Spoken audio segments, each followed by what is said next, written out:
Peter, what the hell is a pub sub? I keep hearing about it, but no idea what it's used for.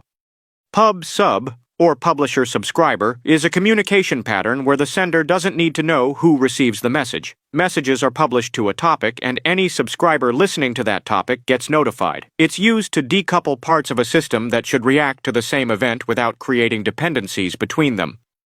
Honestly, I understood absolutely nothing you just said.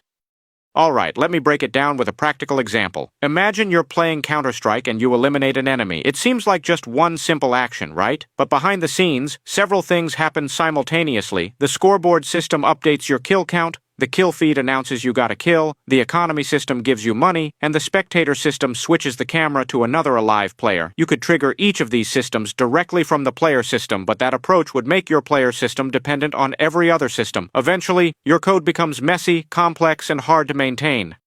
Okay, so how does pub sub solve this? With pub sub, the player system acts as the publisher. When you eliminate an enemy, it simply publishes a message to a topic, let's call it player killed, with information about the event. All systems interested in this event subscribe to the player killed topic and handle the message independently. The economy system reads the message and gives you the correct amount of money, the leaderboard updates your KDA, and so on. The key benefit is that the player system doesn't need to know anything about these other systems, eliminating dependencies. If you want to add new systems that react to player kills later, you just subscribe them to the topic. Wow, that's actually quite elegant. How do you implement these pub subsystems?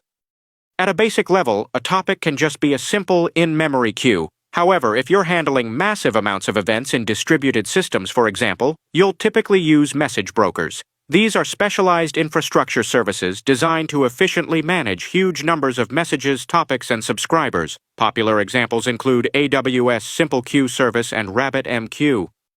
Thanks, Peter. I feel like a much better programmer already. No problem, Stewie. PubSub is definitely one of those patterns that can dramatically improve your codebase if used correctly.